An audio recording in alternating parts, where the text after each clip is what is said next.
Awesome. All right. Well, good morning, everybody. I'm Matt Brule. I'm with the Boston Salesforce Marketers Group. We've got an awesome presentation lined up this morning. We try to hold events every Monday morning at 8 a.m. Eastern.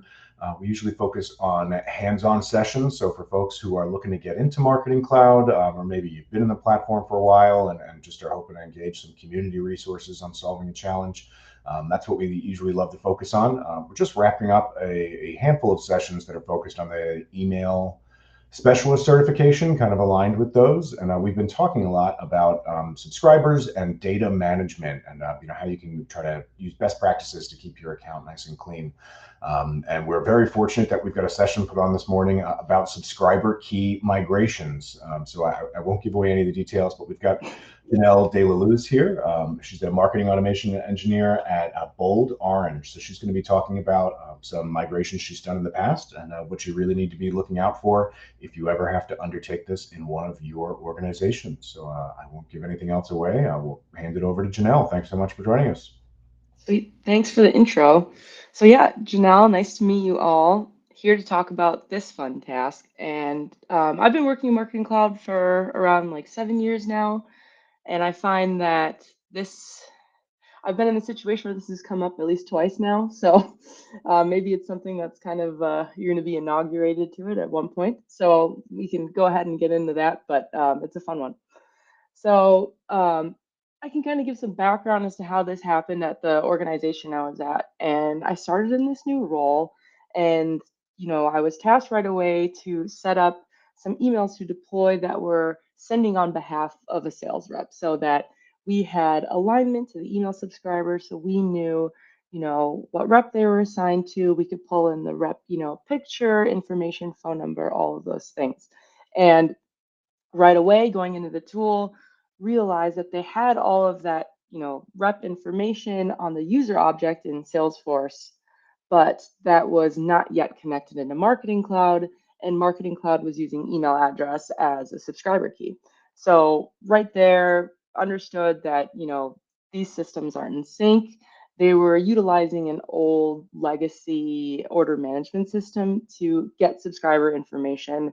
And so basically it was kind of unique in that they had Marketing Cloud first, and then set it up using email address, and then eventually decided to add on Sales Cloud. So it was kind of maybe a little bit backwards. I guess maybe there's no perfect way for how these martech stacks come to be, but that's how it worked in this situation.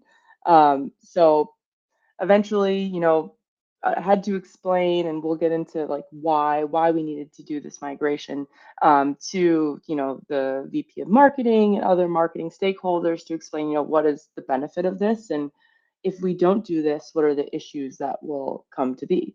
So really that goal was to enable all of the native connections that they have between Marketing Cloud and Sales Cloud, and to get the systems in sync. So that was really the first step. And yeah, I was only a little nervous and sad when this came to be. Some more context to it: was a smaller organization. So it was me in Marketing Cloud, and then a Salesforce admin. So it was a small team to work with, but we made it through. So I'll go ahead to the next slide, where we can talk about, why this needed to be done. And I'm sure a lot of people can understand. The first thing that came into my mind was opt outs.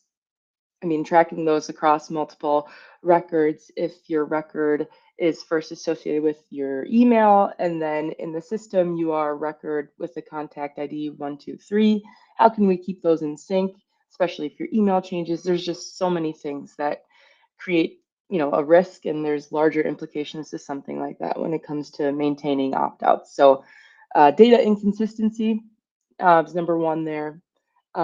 Integration complexity, to be able to track, and especially I think the biggest selling point for marketers is they want to be able to track someone across their entire journey when they were on the website, all the different marketing activities they could have. And so I think the biggest thing that I could explain as to why we needed to do this large piece of work is, if you really want to be able to give personalized marketing, touch points, all of those things to track their journey, this it has to be done in order to be able to maintain that and see their really full profile. So again, coming back to integration complexity, it's if we were working to get a CDP up and coming in our future roadmap, this is something that I thought would be important to get done before we move forward with that. So really thinking about how all systems are coming together. And then reporting challenges, I mean, to track anybody, we had, as many organizations do, to track across when someone finally converts was difficult enough. And this was something that we wanted to see what are the direct conversions from a particular email campaign. Again, this would just help us get closer to that as we continued to get, stronger in our Sales Cloud instance. At that point, we weren't tracking like CPQ, having all order information within Salesforce. But when we did eventually get to that point, we would be able to easily track and connect to what emails and what subscribers are actually converting. And then, kind of what I mentioned earlier, personalization issues to be able to, again, maybe we wanted to track or send emails on behalf of the sales rep. Again, if they have multiple profiles, it might be they might have a different rep on that profile versus this one. So we wanted to make sure that was all done. The personalization could be, in sync with Salesforce. And then system limitations, as you continue to get more duplicate records for one person. And one particular example, we had 50 records for one contact. As you can imagine, as that keeps going, you can hit any data restraints you have in your particular contract with Marketing Cloud. So that was something that we were, I was worried about. We wanted to make sure that we didn't hit or get anywhere close to that threshold. So these are kind of all the things that were in play and what I used to explain as to why we needed to do this large piece of work. So, the process. So, before I get into that, I think one thing I didn't include here that is important to know is that if you want to do a true subscriber key migration, you don't want to lose any backend information on contact. You would have to engage with Salesforce. Salesforce only has access to what their own backend identifier for each contact. So if you're using a lot of, Einstein, learnings, things like that, that information will be lost unless you engage with Salesforce. So that comes at a cost, as with anything. So, in our particular use case, when we were talking internally, we decided to not move forward with Salesforce, and it was well known that any of this information we will lose and have to more or less build back up as Einstein and other things and start to learn and as they have a contact ID as we complete the subscriber key migration. So that's like a really big important thing to remember. So in this instance, moving forward with us just doing internally, the first step was to really compare like who are the contacts we have in Marketing Cloud versus who did they decide to bring from our legacy system into Salesforce. So right there, they decided not to bring. They only looked back at a certain time frame as to who to bring into Salesforce, and that was a 5-year time frame. Marketing Cloud had contacts from even longer than that, and after getting into it, there were some integrations that were not in sync between Marketing Cloud and this old order management system. So because of that, there were gaps between who was in Marketing Cloud and who was in our new Salesforce instance. So a comparison of, who's missing, who we need to bring over into Salesforce was the first step. And so I worked really heavily with our Salesforce admin, provided them a file of who's in Marketing Cloud, and she suppressed everyone that she already had in her Salesforce Sales Cloud instance. So right there, we kind of eliminated that gap. She took that Delta records and uploaded them into Salesforce so that we knew eventually when Marketing Cloud Connect was in sync that they would come through into Marketing Cloud. So, that is another beauty. You're getting kind of all records that come into Marketing Cloud need to be in Salesforce first. So that was like kind of a new thing that we were working towards and create a more, integrated system. It's just cleaner that way. So that was the first step. And then on to the third, which is the least fun and the most manual of all efforts was there were some duplicates as we were looking at this. And so in this situation, I mentioned earlier, there's a particular contact who had 50 records. one record might be more fulfilled, like have more information on it than others. So it's deciding which record to keep. Unfortunately, it wasn't something as easy as, keep the record with the last modified date or the latest date. There was some records that maybe were from a year ago that had more information that we wanted to keep. So that was a really manual effort. I don't think there was a easy way to go about that, other than kind of looking and deciding which we wanted to keep. So that was a fun step on that one. And then once we got into Marketing Cloud and configured Marketing Cloud Connect, it was a matter of deleting those old records that had email address as their subscriber key. So, we didn't want those in there anymore. This is something that could be done with time and it can be an iterative process. And this is something I'd never done in Marketing Cloud before, to actually fully delete records. So it was personally nerve wracking for me. But there is a way you can do this by going into Contact Builder, going into your going through there, and you can literally set up a data extension with all the records that you want to delete beforehand, and then select that data extension and then tell the system to delete it. So you can do a lot of your cleaning beforehand, and you know your maybe little prayers to make sure that everyone you have in that data extension is who you actually want to delete. So that was kind of one of the last steps.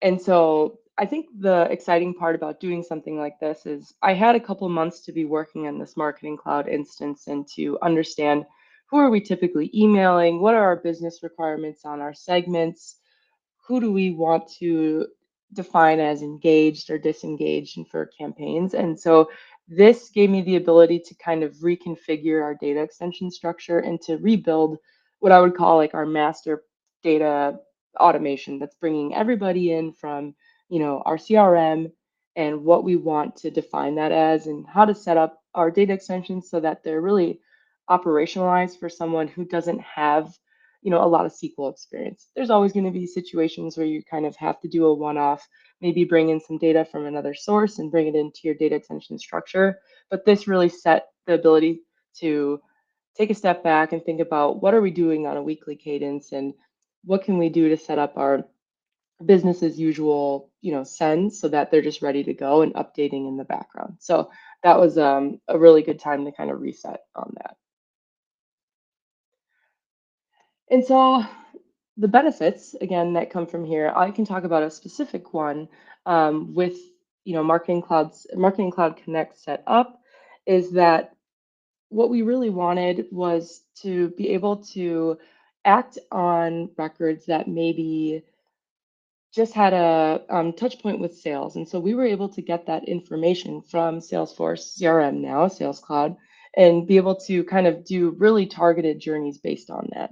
And we were also able to create leads in Marketing Cloud based on whatever kind of marketing touch points they have. So one that we did was we had an abandoned cart campaign. So pretty standard. Someone comes in, they fill up their cart, they leave, they abandon. And in situations where that abandoned cart was over a certain threshold, let's say $10,000, we wanted to get that to sales right away versus having the email campaign do the work.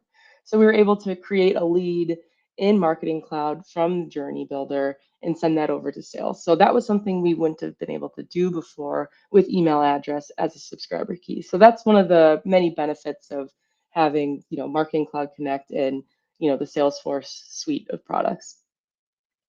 Okay, let's see here. Sorry, I lost my slide there for a moment. So that was a specific example of a benefit. And then we have these other things here. Marketing loves reporting. I have closed loop reporting on there. We wanted to be able to track campaign performance. So we had a longer purchase cycle for this particular business. And it took months in order to see, what campaign ultimately led to a sale, especially if sales are over, again, $10,000 threshold. So we were able to track that more easier with this because we could tie it back to Salesforce. Once they finally had CPQ in place, we were able to see the direct conversion from particular email campaigns. So that was a huge benefit. And, being able to optimize future campaigns to see if this campaign was worth all the effort that was put in place. And then let's see. See if I have another example I can think of on top of my head. Oh, and then the original reason as to why I realized we had to do a subscriber key migration is to send emails out on behalf of sales reps. After a sales rep would maybe have, we had a particular journey that was set up after they had their first like kind of introductory call with a subscriber, they were able to add them to a Salesforce campaign, which would then trigger a marketing cloud journey that would just be, kind of nice coming from the rep saying like, hey, Janelle, thanks for talking today. Here's some links that I, referred to. I'm here. Let me know if you need any help. And that was something that the reps were doing manually before. And now that was just taken care of by Marketing Cloud, done right ahead, automated. So that was like the long way of getting to this initial use case and the benefit of doing, the subscriber key migration. So lots of great things. Could really get into a lot of the details behind all of the queries and automations that were needed to get us back up and running, but wanted to keep it a little high level. But yeah, happy to answer any questions. I didn't pull up the chat. So, okay, I'm just seeing one now. Awesome. That's great. Yeah. So thank you so much for going through Yeah. that. I think the steps that you had laid out, I think one slide back about exactly like that punch list of what you have to do, right? About extracting your contacts, thinking about your merges, what are those considerations, and then how do you get them back in via Salesforce CRM is super helpful. I know Mhm. especially folks who are going to be coming in a similar situation, who are purchasing CRM after Marketing Cloud, right? So that's great that we've kind of got that roadmap laid out. I think that was super helpful. Yeah. The question that came in from Orlando, and I think that's a great question around duplicate contacts. So, what are the considerations when we merge in CRM first, and can we do that in Marketing Cloud? So, Janelle, do you want to take that one? Yeah. So I personally, and maybe it's dependent on your particular, MarTech stack, but in this, for my situation, I wanted the records to be merged in Salesforce CRM because I consider that the source of truth. There are some fields and data that I think would be specific to marketing that might not live in Salesforce. So I guess that would be a situation where if there was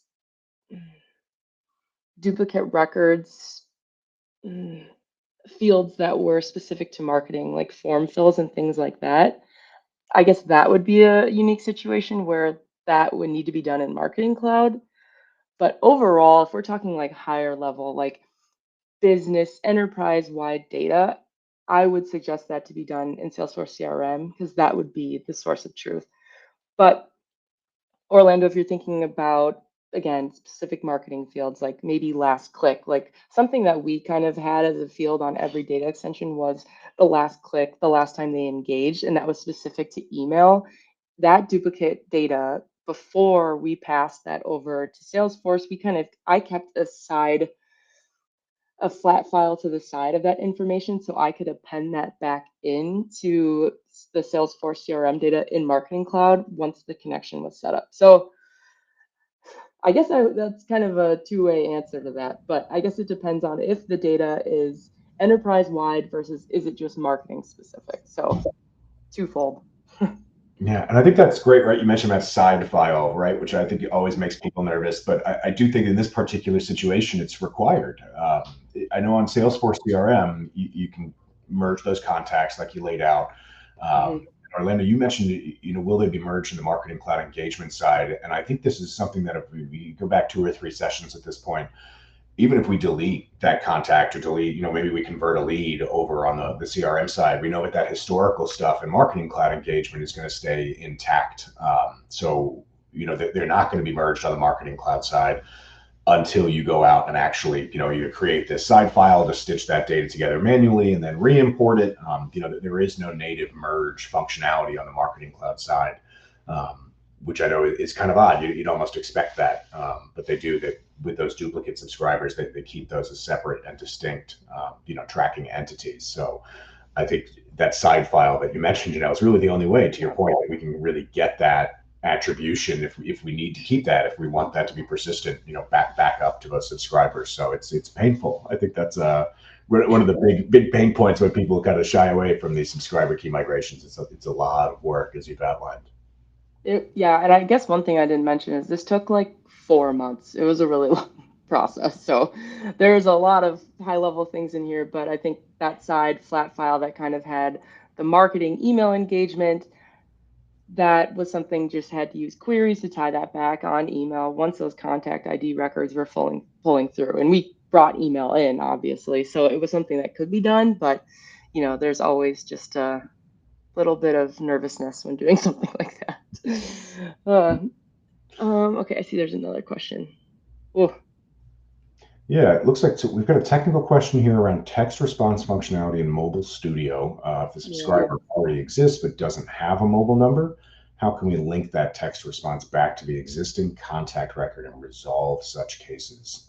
And Yep. I'm not familiar with this, Rakesh, so I think this would be a great candidate. I mean, Janelle, if you want to jump on that, feel free, but I think that would be a great candidate for a submission to the group, and then we can have a session in a couple weeks and jump through that. Obviously, if you're looking for something time sensitive, I realize that's not super helpful. But I'm not Yeah, familiar off the top of my head. I agree. I have never done any SMS campaigns, so I stump me on that one, Rakesh. I am not sure on that one. All right, another one Yeah. from Orlando around the metadata and data views that is subscriber driven will have to be updated after the subscriber key migration. So Yeah. that's a great question, especially considering I know, Janelle, you mentioned some of this back end stuff, right? Like our Einstein sub time optimization data and some of that stuff that's kind of behind Mhm. the scenes. So I'm curious. I would suspect that if we're deleting the subscribers, right, we've identified the subscribers that we no longer want to track. We've performed extracts to keep that stuff for our historical record keeping so we have access to it. But once you've deleted those subscribers from the system, I imagine they're also scrubbed from the data views, but I'm not positive on that. So Janelle, can you speak to that? Yeah, they're not. So once they were deleted, I exported the data views beforehand, so just to have them. And I'm thinking back, and I do not believe they were deleted from data views once the email address was deleted, but that's something I'd honestly have to check on. But I will say this, in terms of our particular use case for the data that was in data views, we already were, as a business, decided that once the subscriber key migration was done, that 6 month look back was not going to be something that we were going to be actively doing for a lot of, any reporting requests that came through. So if they were looking for any like clicks or data on a campaign months before the subscriber key migration, we could use the export of files that I had, but that wasn't something that we wanted to do freely. So we kind of set that expectation because now moving forward, data views would be using contact ID. So because we didn't engage with Salesforce, we didn't do this that way. We kind of knew that it was almost a reset and that we were kind of starting fresh. So you could go back and update it or do that yourself, but in our particular use case, we didn't. It was kind of a start fresh. It was something that we were like, that's not worth the time. Had to pick and choose on certain places. Hope that helps, Orlando. I think that makes sense. And I think I love that you set those expectations about the team size too, right? It's just you Yeah. and Marketing Cloud on one side and then a single Salesforce admin on the other side, which I know, there are large teams out there with lots of resources. I know in my career, I've worked for smaller teams for the most part. So I think that's super valuable for folks who are out there, like you said, Yep. just that Marketing Cloud and kind of, oh boy, how do I bite this off, right? So what are those Yeah. priorities and what makes sense from a cost perspective? So I love that we can kind of target this for folks who probably need it the most, right? I think the Yeah. people with larger teams with more resources probably have some extra stuff in house to help with this kind of stuff. So that's Yeah. a reality for a lot of us. We got to figure it out. So. It is. I'll also add too, in our particular use, like for our data views, we didn't have an archive process. So after 6 months, that data was kind of gone anyway. Everyone was kind of used to that expectation. So while now moving forward, we took and created archival data views so we can look back further than 6 months. But at that point, it was like, oh, we knew this. Everyone was kind of okay with it at that point, whether or not people agree with that. But um, okay, another question too.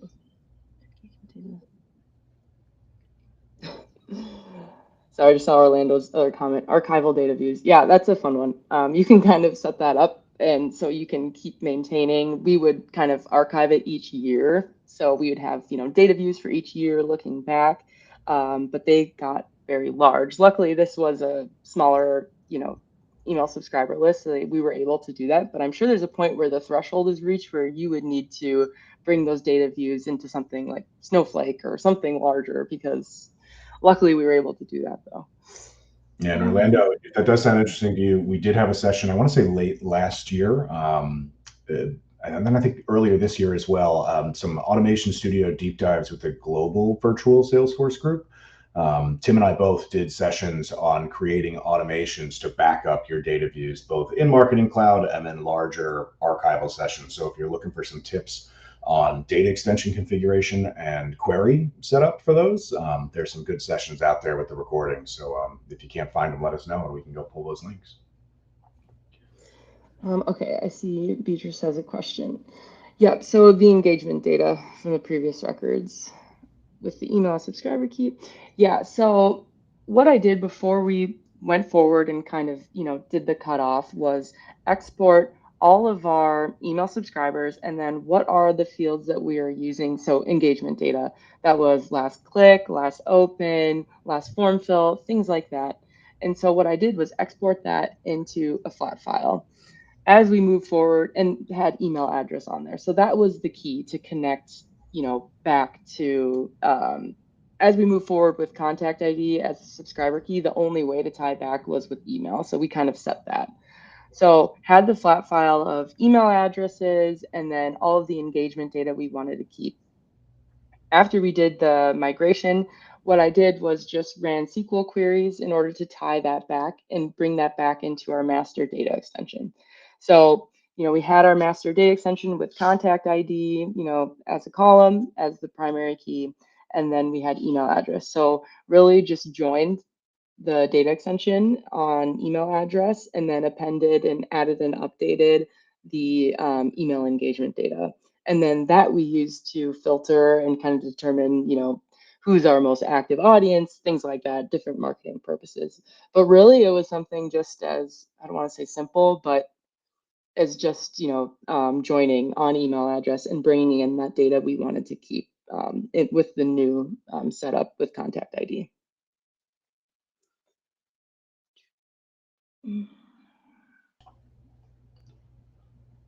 Yeah, no problem. So I'm going to read this one from Michelle Alown. So in a prior session, we addressed the lack of synchronization between CRM and Marketing Cloud engagement with regard to opt-out on the account. Is this another facet of mitigating this lack of synchronization? And for some context, so the CRM and Marketing Cloud engagement opt-out that we were talking about in prior sessions was around that email opt-out field and the fact that it's not necessarily a two-way opt-out. So if you opt out within Salesforce CRM and you just uncheck the box, it doesn't update the all subscribers table in Marketing Cloud. If you do a formal opt out, it does go out and actually opt out on the all subscribers table. Excuse me. And then the reverse as well, right? So if let's say we opt out in Marketing Cloud, theoretically you get opted out back within Salesforce CRM, but if they re-opt in, they don't necessarily have that box, unchecked again. So what we had done was created an automation to kind of evaluate who is opted out in Marketing Cloud, who's opted out in Salesforce CRM, some logic to identify which one was correct, what do we consider our source of truth, and then how do we do an automation to actually update that in an automated fashion to make sure that our two systems were accurate. So I'm going to kick this back to Janelle for her thoughts on this. But what we're talking about here is, in this situation, the organization purchased Salesforce CRM after having Marketing Cloud engagement. So we already had all of these subscriber records. Marketing Cloud was our source of truth. And Janelle, you're not frozen. We are still on the same slide. So we can leave that up. We can take that down. There we go. All good. So when we created the Salesforce CRM records, or when Janelle's organization created Salesforce CRM records, the question was kind of, do we want email address to be our subscriber key? And it's not that it was necessarily out of sync. It didn't exist on the Salesforce CRM side. And as you're implementing that product, you start getting the architecture that would later become out of sync. So you'd get those contact IDs and those account IDs. And the question then becomes, we've got this new architecture. It makes a lot of sense to have that be our subscriber key. How do we move away from our existing email address setup into that contact ID architecture. And Janelle, I don't know if you want to speak to, some of those challenges again, about why you found that contact ID, account ID, subscriber key so much more helpful than using email address. Yeah, I think so. One thing I kind of is coming back to me, I did this about 2 years ago, is just the maintaining opt-outs before we went through with the Marketing Cloud Connect and bringing that contact ID over. Was we were already, unfortunately, not in sync with some of our opt-outs. So that was something that we knew we wanted to address with this. So when you're talking about we kind of had a back end check for automation so that Marketing Cloud would export all subscribers, pass that over to our Salesforce admin. And unfortunately, it was more of a manual process because they were still in their infancy with Salesforce. And so passing over that file to just check and then update any opt-outs on her side so that they were in sync. So it wasn't the most beautiful process, but that's kind of how we went about it and to check. So it was a little bit manual in the hopes of getting that, automated down the line. But yeah, it was, again, probably not ideal. I think you also have a 30 days to check to make sure that the opt-outs are, um, addressed and being reflected. So that was kind of our way to have a manual process to check that. Yeah, and I think one thing, if I could just jump in on having that situation where your email address is your subscriber key. There's a lot of organizations out there doing it. It happens, and there may be good business needs for doing it. But I think as you grow and as your marketing operations kind of grow in volume, and you start adding subscribers, it becomes more and more difficult to maintain. I know in financial services, we have a lot of folks who are reusing, shared email addresses for different people Yeah. within the household. You might have joint accounts with partners. You may have child accounts that you want your, parent's email address on, and they're different subscribers with different needs and different marketing tendencies. But by only having that email address as that subscriber key, you've got what we would consider duplicates, where you've got 3 subscribers with the same email address, but they're very different humans. They're very different subscribers at the end of the day. So being able to use that Salesforce contact ID or whatever unique identifier your organization can do allows you to kind of separate them and keep that email address the same across all 3 subscribers, right? Well, let's respect what our subscribers' wishes are there. But still track them differently, target them differently, personalize them differently, all of that good stuff that Janelle kind of jumped in earlier on in our presentation.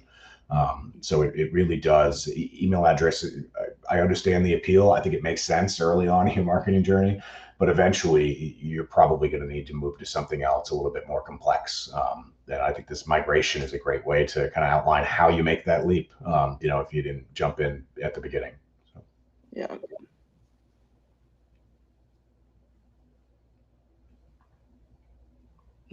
Yeah.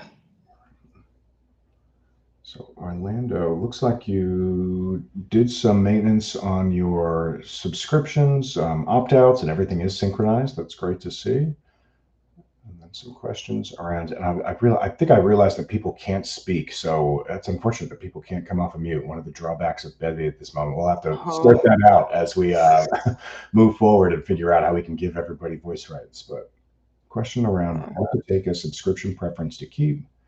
Marketing Cloud system of record. You'll keep that in CRM core. Missing out on having a way to see a historical of when somebody got subscribed or unsubscribed.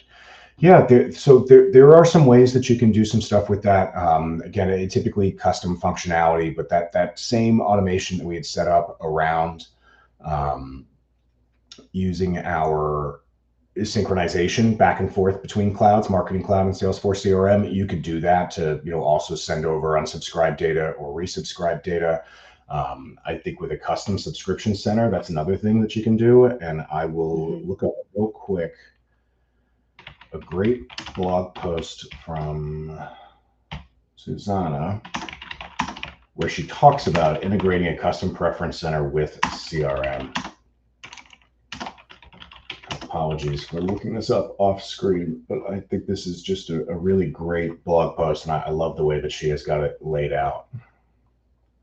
I found it very, very helpful. So I'm going to drop that in the chat. I really should just bookmark this because I do find myself looking for it. There we go. All right, everyone to be presenter. Okay, so I will see if I can do that, Orlando. Thanks for the tip. We'll have to do that by default moving forward. All right, so Janelle, I'm going to work on giving everybody presentation rights, if you wouldn't mind. I Okay. think there was another. Yep, I'm reading Rakesh's question. Thank you. Oh. Rakesh, for your particular instance, I've had that as well, and I don't necessarily know, maybe others have an idea on what best practice, but I find that in the situations where I've had this, marketing will typically have a very specific um, rules for what kind of records they're looking for. So if there's a many to one relationship, I would be probably having to write off separate queries for this particular use case. I don't, because if you have records that, I'm just trying to think of that one.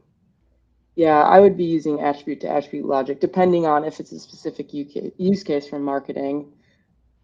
If the data model isn't able to catch the logic because maybe they grab the record that doesn't perhaps fit the filter criteria and that's why they're exiting, then I would probably write a query to, redo that data extension and not use the data model. I don't know.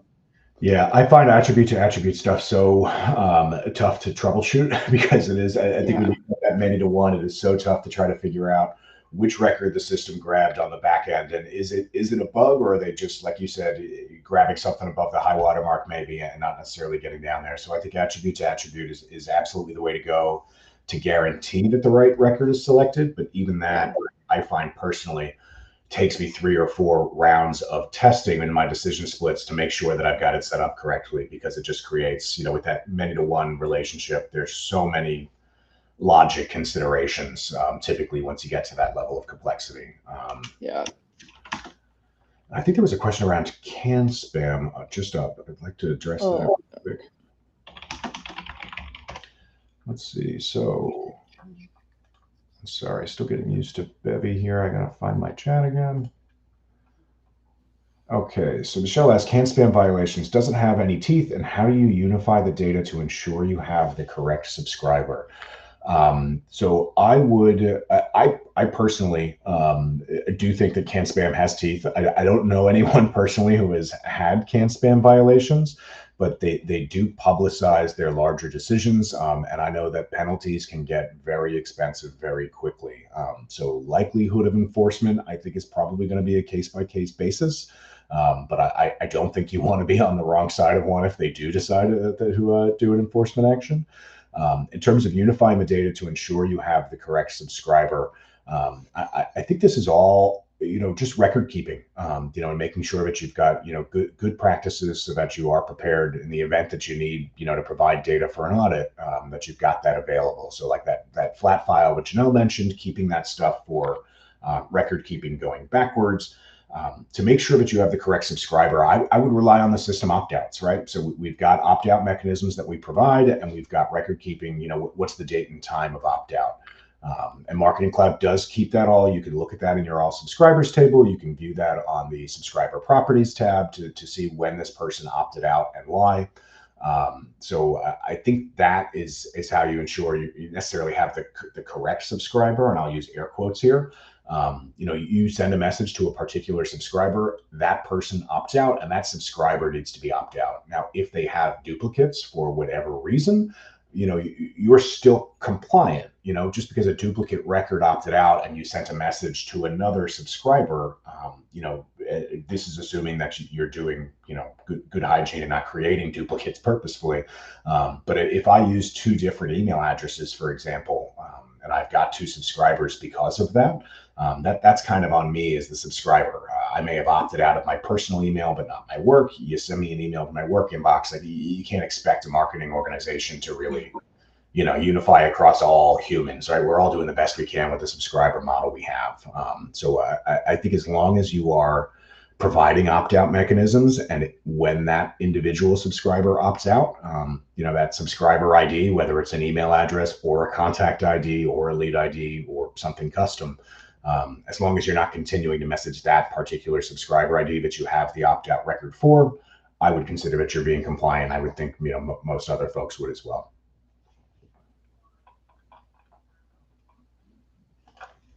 Great. I think we're caught up.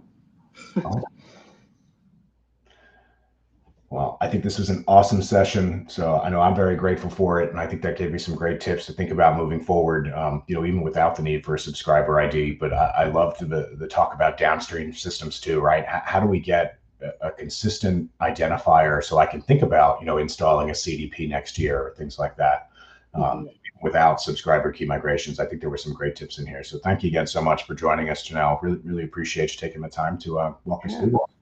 Yeah, thanks for having me. Always fun. If anyone has more questions, please on LinkedIn. I know that was pretty high level, but I have all of my queries and things like that. Awesome. Well, thank you again so much for joining. Again, if you aren't part of the Boston Salesforce Marketers Group, please don't hesitate to join. We try to get together every Monday morning in this time slot. And thanks again so much to Janelle. Really appreciate it. Great session. Great. Thanks. Awesome. Thanks, everybody. Have a great week. Bye.